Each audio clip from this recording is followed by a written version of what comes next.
Why do you think the way you think, and why are you going to say the next thing you're going to say? Yeah. And is it, how much of it is biological? How much of it is your life experience? How much of it is information that's dancing in your head? How much of it is you interacting with me, the last thing that I've said to you? Yeah, so I was on Sam Harris's podcast. We had a long conversation about this because he is very anti-free will. And I think that I disagree with him, but I don't care. I think it's kind of boring, to be honest. Do you think it's boring, really? I think it's boring because here's why I think it's boring. Because there's two questions. One question is, how does the world work? Mm-hmm. The other question is, what words should we attach to how the world works? Mm. And the first one is interesting. And the second one is kind of boring. I see what you're saying. And Sam and I agree on how the world works, mm-hmm. right?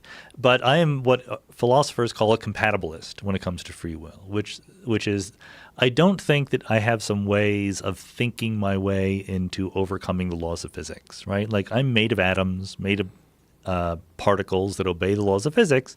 If I talk about myself as a large collection of atoms and particles obeying the laws of physics, then clearly there's no free will. There's just the solution to the equations and sometimes the wave function branches, and there's now two of me, but that's whatever it is. There's no spark of consciousness that lets me overcome what the equations say is going to happen.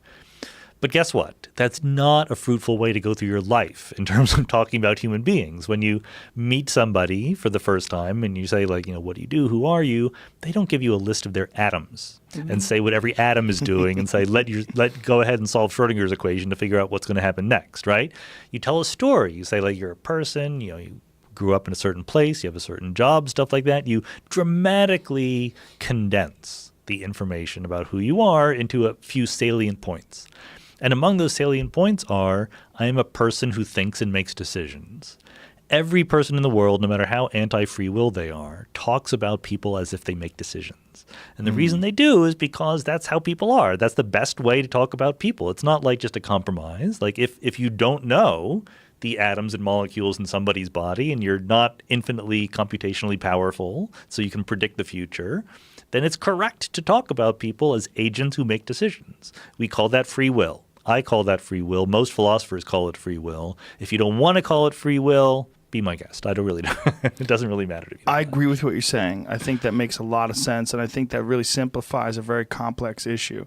When I looked at it, and I have had this conversation with Sam as well, I totally see his point, and I think he makes 100% sense. It's just there's no arguing with it. I really think it's very rational, that approach. But I also think that it's very much like what we were talking about earlier, that it's not necessarily just a 1 or a 0, that it's a combination of these things. Free will, there is some mechanism that chooses to do one thing versus another. There is some computation, there's calculation, there's debate, there's discussion, there's a thing inside of you, whatever it is, whatever that process is, that's causing you to, I mean, how many times have people stayed up all night going over and over and over a certain idea trying to find a rational conclusion? Oh, yeah, all the time. What is that? Right, well, what is that? Is that free will? Is that This is where it actually becomes interesting to talk about the vocabulary we use, right? Yes. Because it becomes very, very hard to know where to attach the word I or you when you're talking about this. Like we tend to say, I made a decision. Okay, that's fine, right? I decided to have this can of pure caffeine that you put in front of me and drink it. I could have decided otherwise. So that's the question. Like, does it make sense to say I could have decided otherwise? And if you define yourself as the following list of atoms and particles in a certain configuration, then no. Then the laws of physics said that was going to happen. But I don't know what all that is. That's not a useful way of talking. So there's a whole nother way of talking that says, I'm a person and I kind of like coffee, but I already had a cup this morning. And, there's a chance, there's a probability, like you say, that I would drink this and a probability that I would not. And those are completely compatible, although they're different. The only way you get into trouble is if you mix up those two different ways of talking. If you say, like, I chose to have the coffee because my atoms were in a following configuration or something like that, right? That's like talking about us as humans and then switching vocabularies to talking about us as atoms, and that's where you get in trouble. Yeah, it's a weird reductionist take on what it means to be a person that thinks. Yeah. I think, if you say, like, there's no free will in your atoms, then I'm with you. I'm on board, but no one in the world goes through life that way. Right. For good reason, and they never will. It's not going to happen. Yeah. Well, and you could break that all the way down to creativity, right? Like when someone sits down and writes something, like where's all that Right. coming from? Is Yeah, that so I just think, again, determinism as well? there is an interesting question about, how much we will ultimately be able to unpack and understand about that, right? Like right now, the brain is kind of just a mystery box to us.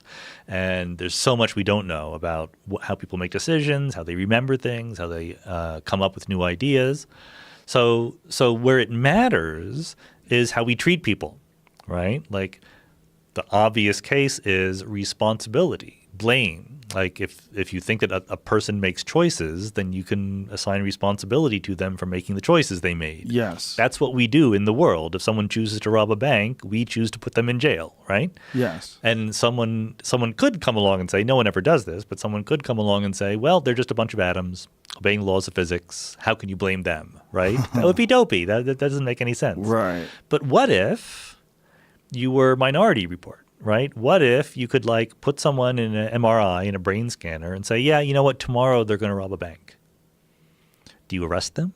Is that enough, right? The fact that their brain was hooked up to violate the law in the future, is that enough to assign personal responsibility to them for that? Or do you do the opposite and say, well, it's going to happen no matter what. We can't really blame them. Well, and also if you do catch this thought process is before the actual action takes place, isn't it possible to correct that thought process with education or some sort of awareness training or something where you could shift the consciousness and abruptly sort of disassemble determinism at its most problematic point? Yeah, so there's a whole kind of interesting set of ideas that are very popular among philosophers right now, which is the question of moral luck. Ooh. So if you're driving down the street and you're buzzed, you're drunk, right? Maybe you get home fine. Maybe someone jumps in front of your car and you run them over because you don't have the agility or the reflexes because you're drunk, right? So you're the same person. You went home, you're drunk, and you're driving home. Right. But depending on the outside world, you ran someone over and killed them or you didn't. But in the world, we blame the person who ran somebody over. We punish them much more severely than the person who got home safely, right? That's not their responsibility. They sort of got unlucky there in the world. So should we blame people who had the chance of doing it? No one knows the answer to these questions. These are tricky things. Like we're not very good, we human beings, at thinking about these probabilistic counterfactual questions. Yeah, that's a good one. That is, yeah. Yeah, who are you then? Yeah. Are you lucky?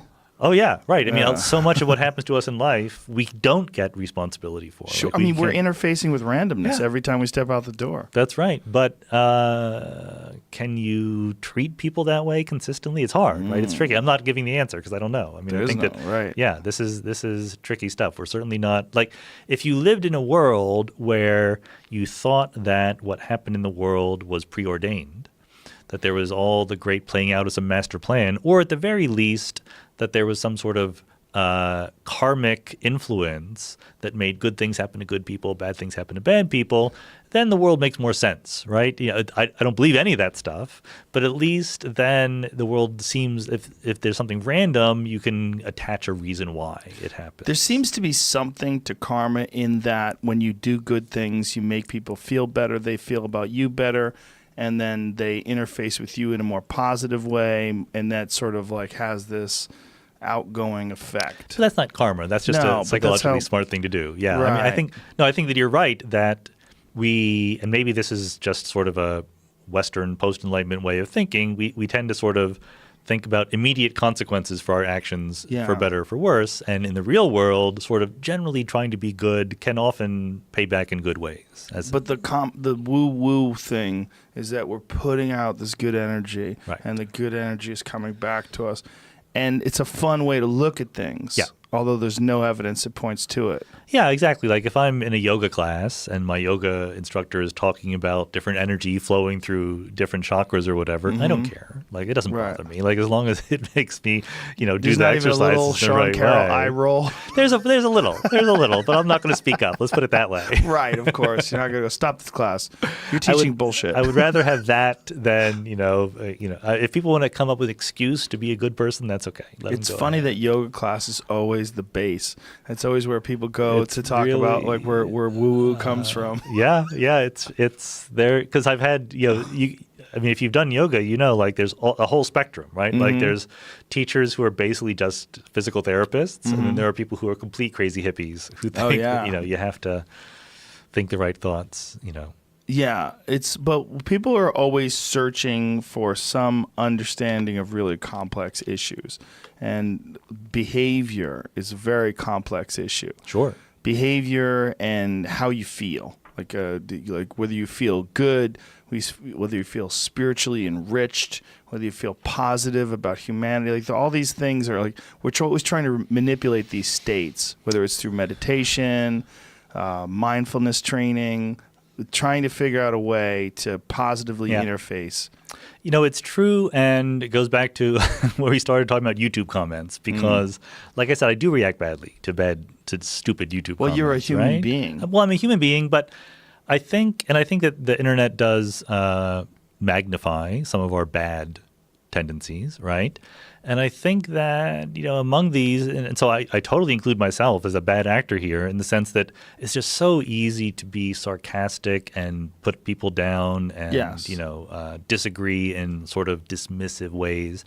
And I don't think that's good. I would like to live in a world where people, including myself, even when we disagree with people who are stupid and we're not trying to engage them or improve their lives, just, get on with our own lives rather than trying to have a snarky comeback. Like, I get that there's a purpose to snark and sarcasm and whatever, but it weighs you down, right? Like, this is why people complain about Twitter and social media. Like, it's so much psychic energy just gets sapped by reading all of these complaints on either side. There's no, political bias, right? Like, whatever your feelings are, someone else is making you feel down on the internet somewhere.